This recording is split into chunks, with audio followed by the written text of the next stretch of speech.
termine avec Isabelle Doma. Cette première partie, nous avons encore d'autres intervenants sur ce sujet énorme des territoires détendus. Isabelle Doma, chez vous, alors on est dans le Puy-de-Dôme cette fois. Vous êtes la directrice des territoires de l'OPIS, c'est ça? Voilà. Oui. Recomposition du patrimoine. Et vous avez une proposition tout à fait intéressante des pensions de famille. Alors, juste pour recadrer, resituer, l'Office sur le Puy-de-Dôme, c'est un peu plus de 16 000 logements sur 180 communes. Donc voilà, on est bien dispatché également. Pour autant, ces 16 000 logements, 60% sont sur la métropole clermontoise. Et la métropole clermontoise absorbe 80% de la demande de logement. Donc quelques villes économiquement dynamiques, bien desservies par notamment le réseau autoroutier, qui font que là aussi on a de la demande, mais toute une série tout un ensemble de territoires complètement oubliés des demandeurs. Donc avec un phénomène de vacances important, de plus en plus important. Et pour le coup, se pose la question, qu'est-ce qu'on fait de ce patrimoine? Donc on s'est positionné sur une logique un peu différente en se disant, on va essayer d'accueillir de nouvelles populations. Donc on est parti sur une étude pour éviter la démolition, en gros. Tout à fait. On est parti sur une étude sur 3 sites. 2 de ces 3 sites, projet de pension de famille.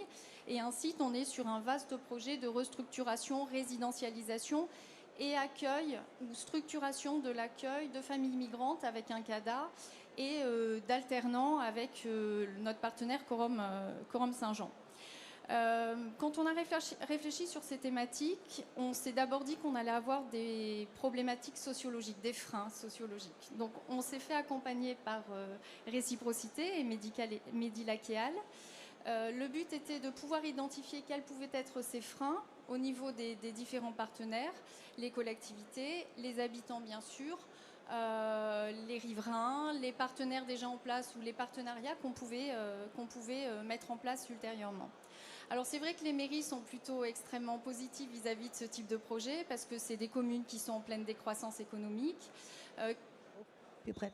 Pardon, qui en plus ont des histoires industrielles, minières notamment, qui font qu'elles ont eu l'habitude d'accueillir des populations immigrées. Donc c'est effectivement des projets qui sont extrêmement bien accueillis par les collectivités. Au niveau des habitants, on peut avoir des craintes, évidemment. Alors déjà, le premier écueil de tout projet, c'est l'état du patrimoine. On est sur des patrimoines qui clairement ont des besoins de travaux et de travaux importants.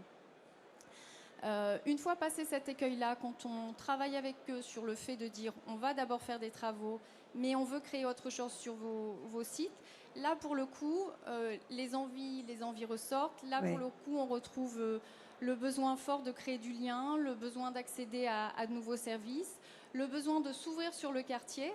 Et quand on va interroger les riverains, c'est ce que Réciprocité a fait, on se rend compte que ces riverains ont les mêmes craintes vis-à-vis de ces nouvelles populations, mais les mêmes envies que les habitants par rapport à ces nouveaux services, au fait de recréer un vrai quartier. Donc voilà, on se rend compte que... Donc ce qui veut dire, je transmets un petit peu, parce qu'on sait que c'est dans la population, ça ressort souvent, ce qui veut dire apporter les mêmes services ou les mêmes réponses aux uns et aux autres. Qu'il n'y ait pas un sentiment d'inégalité ou de frustration, c'est ne pas stigmatiser, comme on peut l'entendre. Ne pas stigmatiser un groupe, parfois. Faire en sorte qu'on soit dans un quartier avec une vie de quartier. Une acceptation réciproque. Avec des populations qui ont des statuts différents et des statuts qui peuvent aussi évoluer en fonction de la vie. Oui. Vous êtes optimiste? Je termine là-dessus. Je pense que ça se passe plutôt bien? C'est à chacun d'œuvrer pour que ça se passe bien, mais je pense qu'on peut travailler à créer du lien.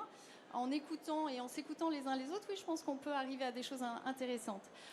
Très rapidement, vous concluez s'il vous plaît, parce que j'ai vraiment autre chose là. On est vraiment sur la logique de dire aujourd'hui, les projets, il faut les construire avec les habitants. Nous, on a des compétences parce que ça fait 70 ans qu'on est bailleur social, etc. Mais les habitants, ils ont des compétences d'usage. Et ça, il ne faut surtout pas qu'on les oublie. Et je pense que c'est la clé de nos projets et de la réussite de nos projets. Et l'autre, très rapidement, l'autre frein qu'on a très très vite rencontré, c'est un frein juridique. Donc on s'est fait accompagner par le cabinet Seban.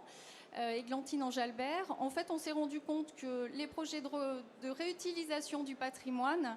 Là, vous avez tous ce problème-là. C'était du patrimoine conventionné. Sauf qu'on ne peut pas reconventionner du patrimoine qui n'a pas été conventionné depuis au moins 10 ans. C'est le CCH. Ah d'accord, oui. Donc, Je vois que dans le public, on a l'air de rencontrer des situations comparables. Face à ça, on est complètement bloqué. Alors, sauf que le CCH prévoit la possibilité de dérogation de la part du préfet. Donc, on va aller voir le préfet. C'est la solution à court terme. On va aller voir le préfet pour essayer de vendre nos arguments par rapport à ces projets de pension de famille, parce que ça s'inscrit dans la politique nationale du logement d'abord, parce qu'on ne peut pas avoir Bien tout sûr. à fait la même politique. Ça serait sur les dommage de territoires. buter sur un obstacle juridique, quoi. Exactement. De dérogation. Ce serait bien d'avoir une dérogation à la dérogation. On a besoin de d'Isabelle Chausset. souplesse, d'adaptabilité, etc. Et donc, si elle ne nous entend pas, là, pour le coup, après, il faudrait partir sur une modification réglementaire. Et là, ça veut dire que les projets à court terme tombent à l'eau. C'est un peu plus compliqué, mais comme vous êtes nombreux à partager cette situation, on peut espérer qu'elle se... On va vous libérer ceux qui ont un déjeuner. Je sais que c'est le cas de M. Philippard. En vous remerciant beaucoup et on va appeler pour la deuxième partie d'autres intervenants. Merci beaucoup à